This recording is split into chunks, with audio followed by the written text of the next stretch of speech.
जितने भी वृक्ष थे, पदप थे, पौधे थे,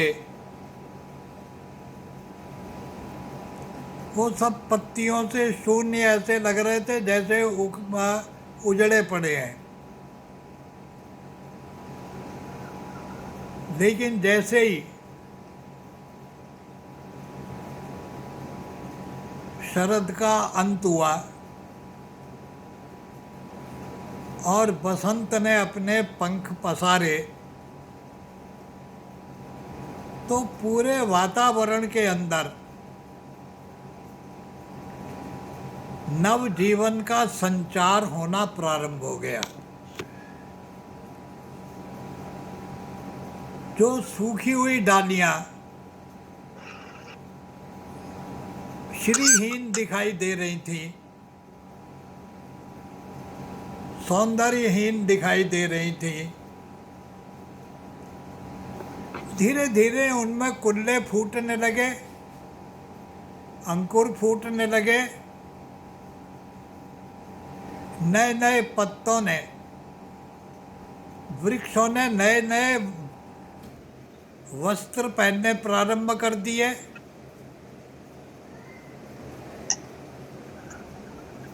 और जब नए वस्त्र पहने तो साज सज्जा के लिए कलियां निकलने लगी, फूल खिलने लगे, और पूरा पूरा का जो अरण्य क्षेत्र था वो सौंदर्य से, श्री से संपन्न हो गया। पक्षियों के कलरव प्रारंभ हो गए, सारी प्रकृति नई नवेली होकर इठलाने लगी। ऐसे में एक पक्षी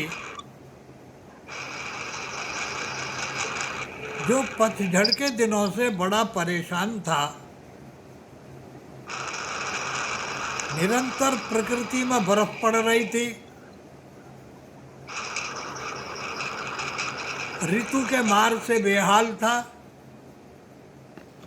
कहीं आश्रय न था, सोच रहा था कि अगर कोई मेरे पर भगवान की कृपा हो, मेरा समय बदले, तो मैं अपने लिए एक ऐसा आशियाँ बनाऊं, एक ऐसा घोंसला बनाऊं जिसके हर दरवाजे पर फूल खिले हों, वातावरण सुखद और शांत हो, शीतल मंद सुगंध समीर चल रहा हो,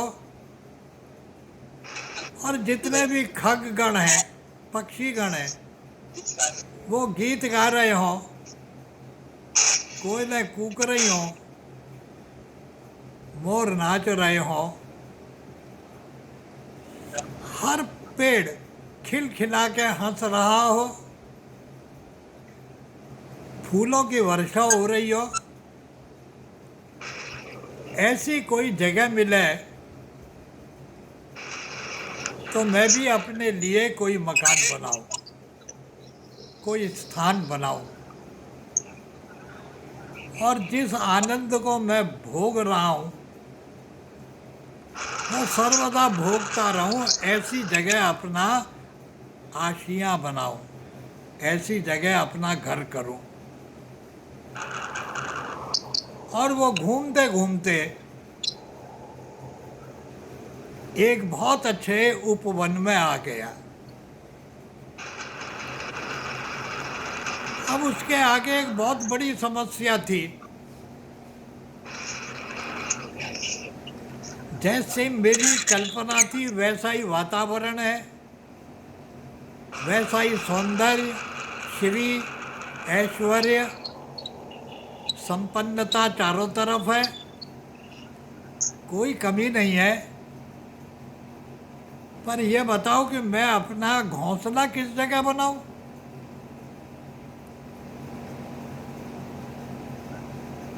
उसने अपने मांग के अनुसार, अपनी आकांक्षा के अनुसार एक जगह घोंसला बनाना शुरू किया। लेकिन उस पक्षी में एक बहुत बड़ी कमी थी, उसके विचारों में स्थिरता नहीं थी। आवाज आ रही है कि नहीं? आ रही है। तो लगाओ ना, यहाँ लगाओ ना।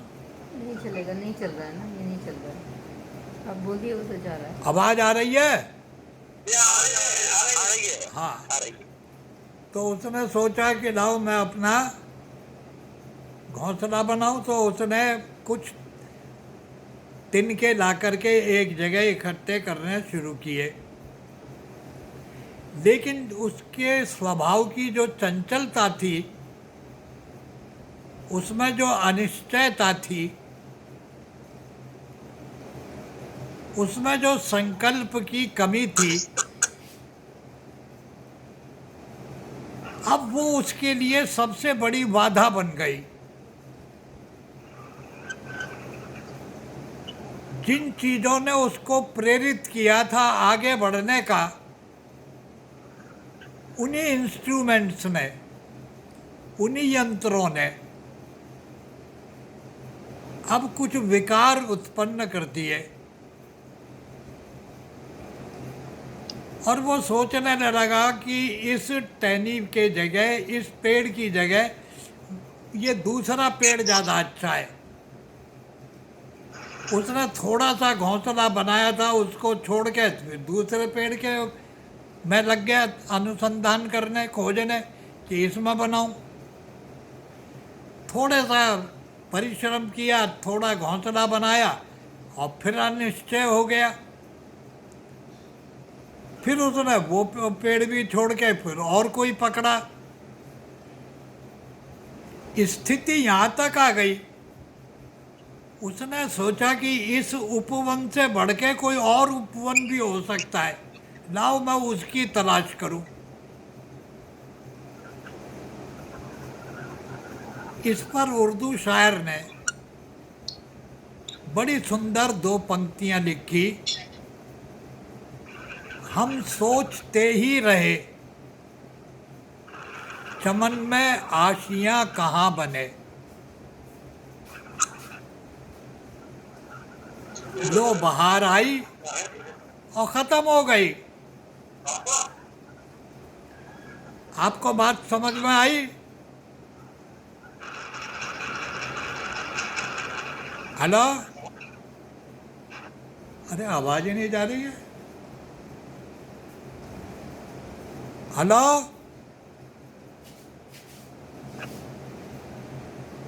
आवाज़ जा रही होगी। अरे कुछ तो रेस्पॉन्स आना चाहिए, कुछ भी नहीं है। नहीं, आवाज़ जा रही है बिल्कुल। हेलो? अरे आ रही है, आप बोलिए। आ रही है, आप बोलिए। अच्छा ठीक है। हम सोचते ही रहे, चमन में आशियां कहाँ बने, पर फैसला ले न सके, लो बहार आई और ख़त्म हो गई। ये कहानी हमारी एक पक्षी की, परिंदे की कहानी नहीं है। ये उस परिंदे की कहानी है जिसको आत्मा कहते हैं। ये आत्मा इस शरीर में आने से पहले हिमयुग में थी। दादा का फोन आ रहा है, कुछ हाँ जी दादा, ये बोलते हैं, हम लोग सुन रहे हैं, सुन रहे हैं हम लोग। आवाज़ आ रही है? ठीक है, तो हाँ। फिर फ़ोन करेंगे तो कट जाएगा, फ़ोन इसी पे आ गया। हेलो? अभी अभी अभी ऐड लग रहा है कनेक्ट हो रहा है। फ़ोन आ गया तो कट जाता है, अब कनेक्ट हो रहा है। आवाज नहीं आ रही साहब। हाँ बस अब ठीक लगा।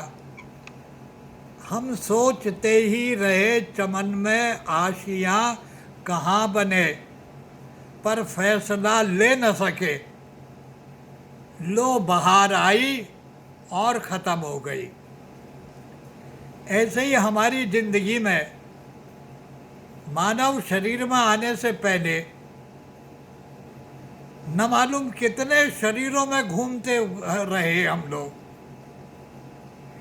लेकिन खुदा के फजल से, उसके रहमो करम से,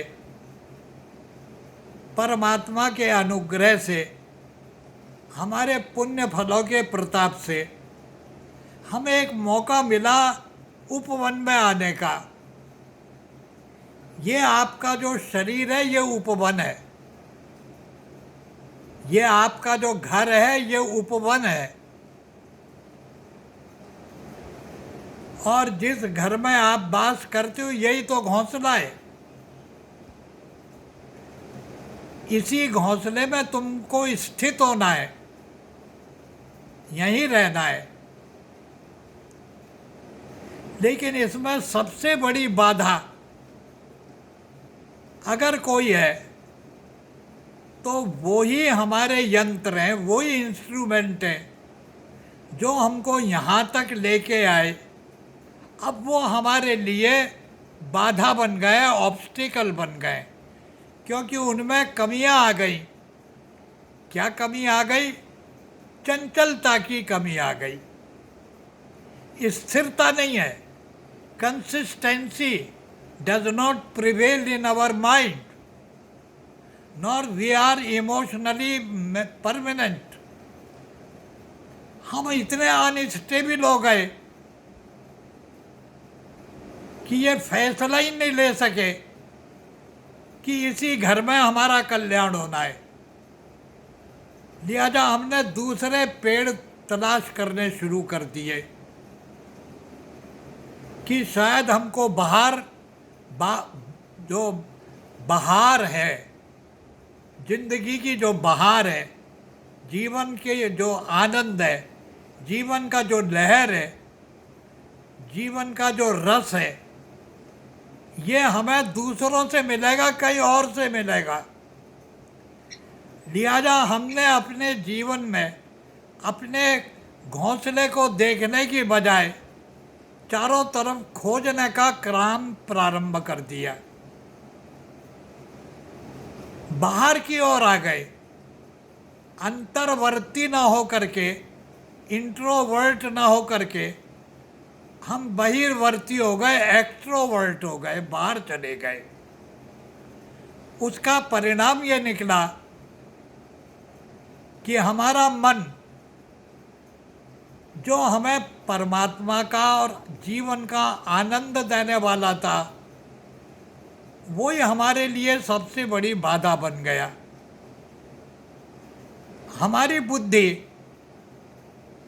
जो पहचान कराती है, आइडेंटिफाई कराती है, हर चीज़ से हमको परिचित कराती है, वो बुद्धि संशय को पैदा करने लगी, डाउट को पैदा करने लगी, भ्रम, कन्फ्यूजन उत्पन्न होने लगा। उसका परिणाम यह हुआ कि हमारे अंदर का संकल्प का बल टूटता चला गया, बाहर भागते रहे। इसलिए भारतीय दर्शन में त्रिवेणी का महत्व दिया गया है। जब तक त्रिवेणी में स्नान नहीं करोगे, गंगा, यमुना और सरस्वती के संगम पर जब तक नहीं आओगे, अगर राम को पाना है तो तुम्हें यहाँ आना पड़ेगा, इस संगम पे आना पड़ेगा, वहाँ के कुंभ में शामिल होना पड़ेगा, वहाँ से तुम्हें मार्ग मिलेगा। ये तीन जो नदियाँ हैं जिसकी मैं चर्चा कर रहा हूँ, ये तीन नदी हैं ज्ञान, कर्म और उपासना। ये तीन ज्ञान, कर्म और उपासना की नदी है। भक्ति, सेवा और वैराग्य की नदी है। सच बताओ, हमारी जिंदगी में हमने भक्ति को समझा कि भक्ति है क्या? हमने भक्ति को पता नहीं क्या परसेप्शन हमारे दिमाग में है भक्ति का। हमारे दिमाग में भक्ति का परसेप्शन नहीं है। भक्ति से पैदा होने वाले चमत्कारों का तो बहुत बड़ा हमारे दिमाग पे प्रभाव है।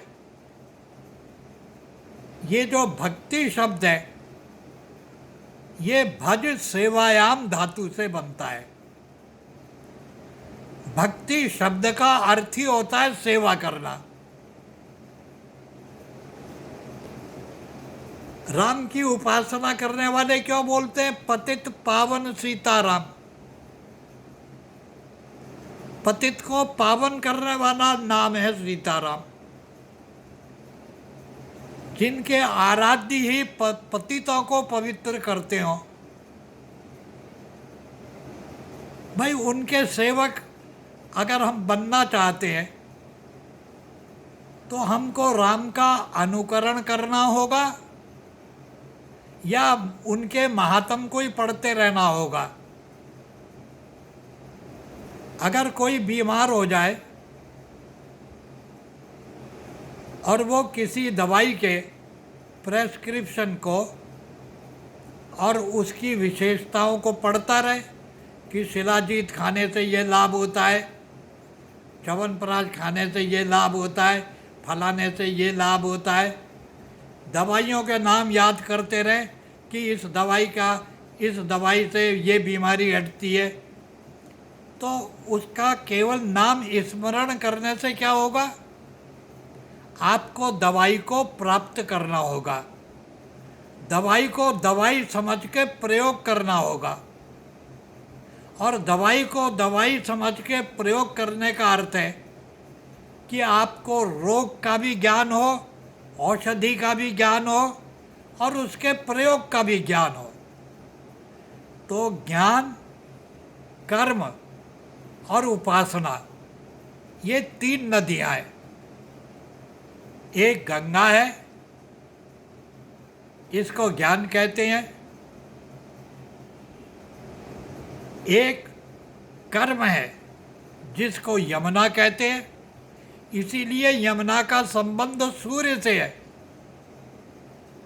और गंगा का संबंध शिव से है। और सरस्वती, इसी को उपासना कहते हैं, ये भी ब्रह्म के कमंडल से निकली है।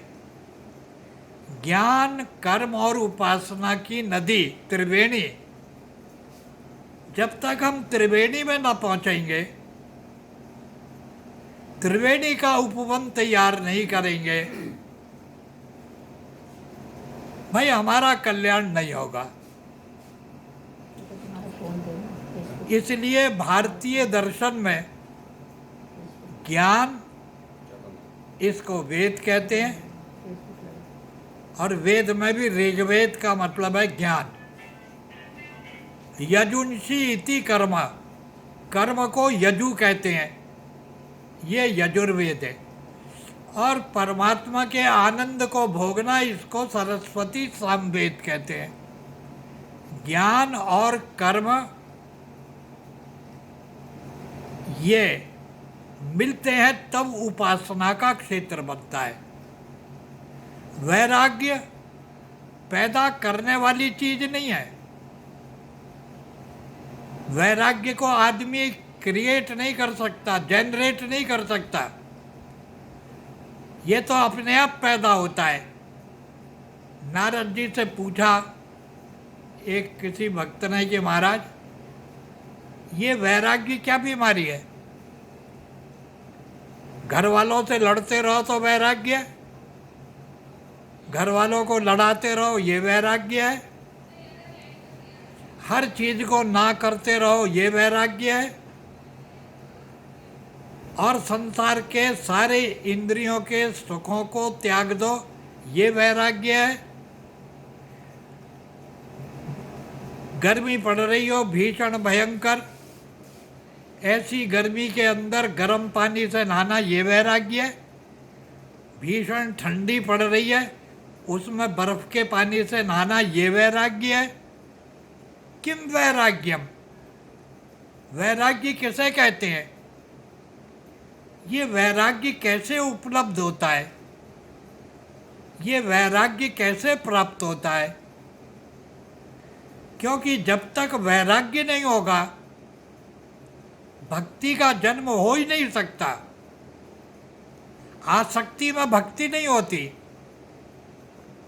आसक्ति में गुलामी हो सकती है, आसक्ति के अंदर मजबूरी हो सकती है, विवशता हो सकती है, स्लेवरी हो सकती है, भक्ति नहीं हो सकती। भक्ति के लिए गुलामों की जरूरत नहीं है। भक्ति तो उनको प्राप्त होती है जो स्वतंत्र होते हैं, क्योंकि भक्ति स्वयं एक स्वतंत्र विषय है। तो देव ऋषि नारद ने इसका बड़ा सुंदर उत्तर दिया कि भक्ति है क्या,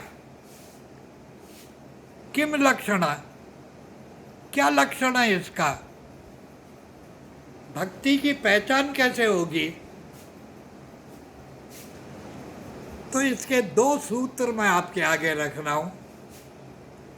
पहला सूत्र है ज्ञान सैव पराकाष्ठा वैराग्यम। जब ज्ञान पराकाष्ठा को आता है, अपने अंतिम हाइट पर पहुंचता है,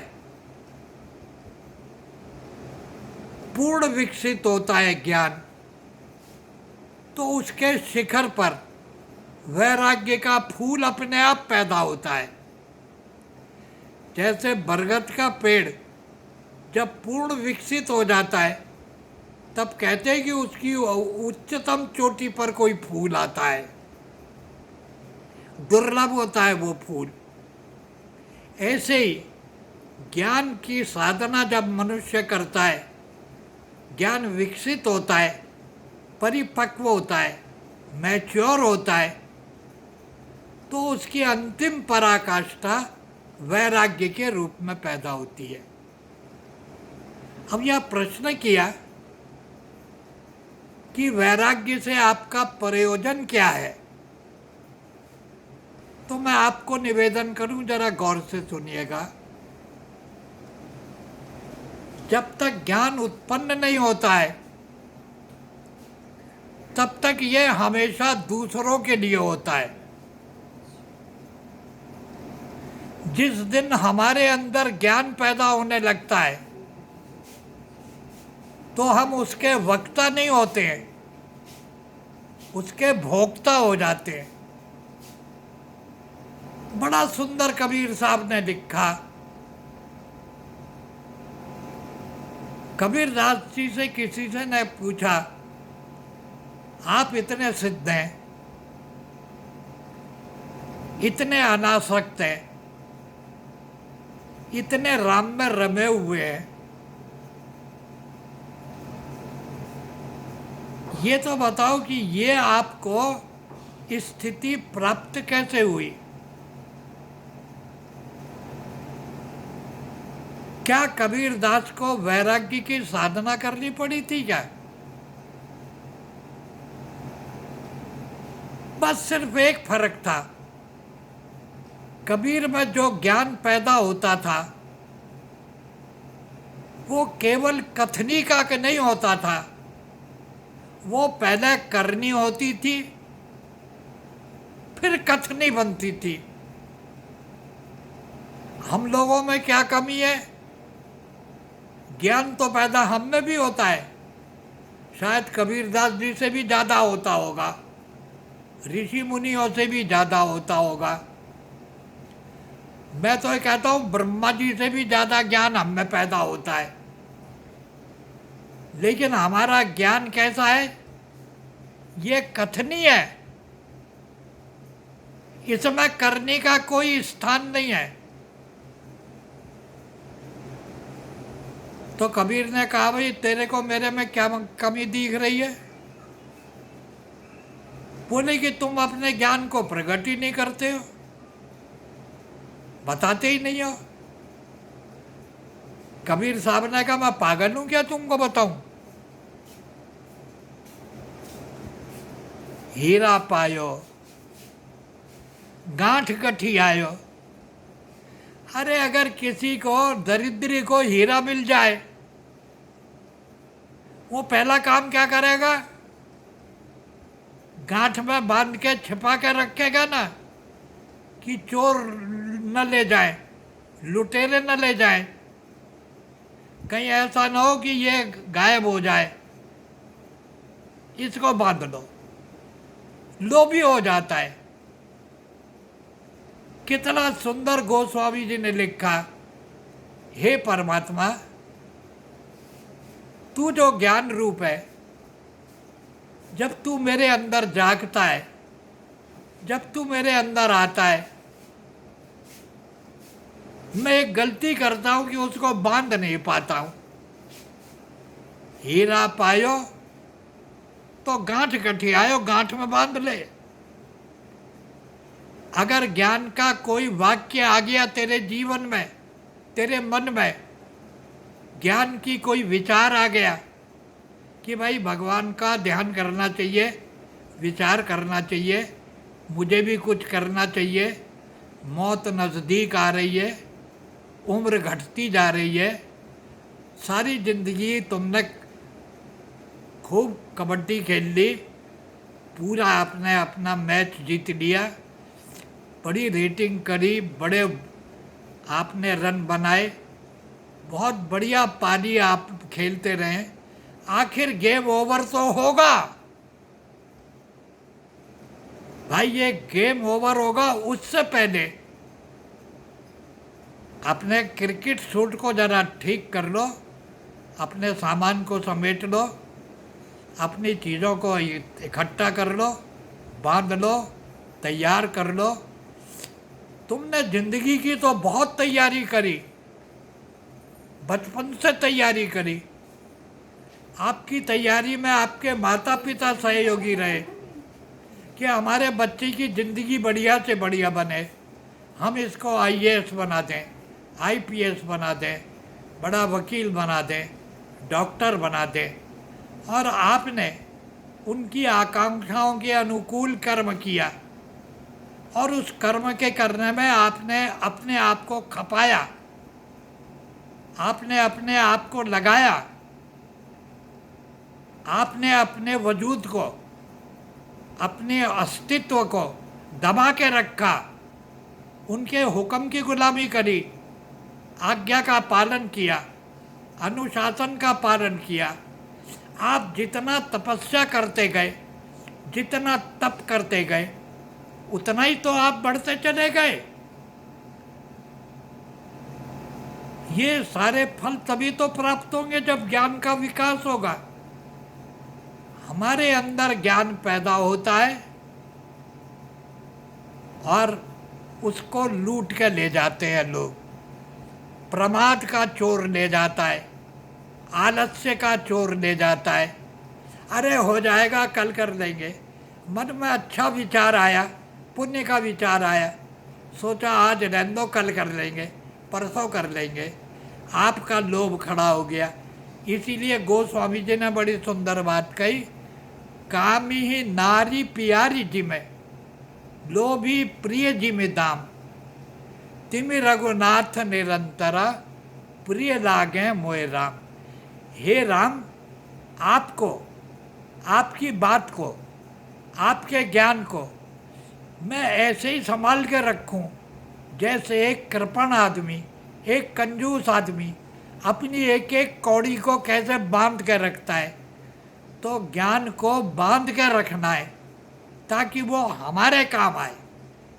अब हम सारी ज़िंदगी ज्ञान इकट्ठे करते हैं, दूसरों को बांटते रहते हैं, लेकिन हमारी अपनी ज़िंदगी के अंदर ज्ञान की क्रिया नहीं है।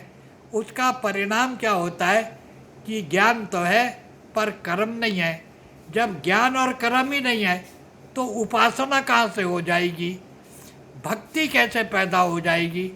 भक्ति पैदा होने के लिए ज्ञान, कर्म और उपासना की त्रिवेणी चाहिए। इसलिए देव ऋषि नारद ने कहा कि ये भक्ति पराधीनों को प्राप्त नहीं होती, इंद्रियों के गुलाम को प्राप्त नहीं होती, लोभ और मोह के गुलामों को भक्ति प्राप्त नहीं होती, अपने शरीर से आसक्ति करने वालों को भक्ति प्राप्त नहीं होती। सेवा का गुण तो तब प्राप्त होता है जब हनुमान जी की तरह 24 घंटे अलर्ट रह के राम के काज के लिए, राम के मर्यादा के लिए हम निरंतर अपने को काम में लगाए रखते हैं। उपासना, ये ही उपासना कहलाती है। इसी को भक्ति कहते हैं। केवल नाम का स्मरण भक्ति नहीं है, भक्ति का एक छोटा सा अंश है नाम स्मरण। नाम स्मरण भक्ति नहीं है। अगर भक्ति नहीं है तो नाम स्मरण एक कौड़ी का भी नहीं है। और अगर भक्ति है तो मरा मरा कह करके कल्याण करने वाली बात भी पैदा हो जाएगी। उल्टा नाम जपा जग जाना, वाल्मीकि भय ब्रह्म समाना। अरे वो तो सीधा नाम भी नहीं ले सके, उल्टा ही नाम लिया था, लेकिन अंदर भक्ति का भाव पैदा हो गया था। तो मैं आपसे निवेदन कर रहा हूँ, आज के हमारे सत्संग का सार है कि परमात्मा की स्तुति, प्रार्थना, उपासना, ज्ञान, कर्म और वैराग्य की त्रिवेणी है। आपको जीवन में ये बहुत बढ़िया अवसर मिला है। आपके अंदर जो ज्ञान है, बस वही ज्ञान आपका क्रिया में परिवर्तित हो जाए तो आपसे बड़ा गुरु कोई नहीं, आपसे बड़ा कोई पुण्यात्मा नहीं, आपसे बड़ा और कोई सत्ता नहीं। मानव जीवन का सबसे बड़ा जो पहचान है कि हम आदमी हैं, एक ही पहचान है कि हमारे ज्ञान में और हमारे कर्म में आपस में तफरका नहीं है, भेद नहीं है। जो मेरा ज्ञान है वैसा ही मेरा कर्म हो, और जैसे मेरे कर्म है वैसा ही मेरा ज्ञान हो। तो ज्ञान और कर्म का implementation of your knowledge into action is devotion. इसी को भक्ति कहते हैं। ओम शांति।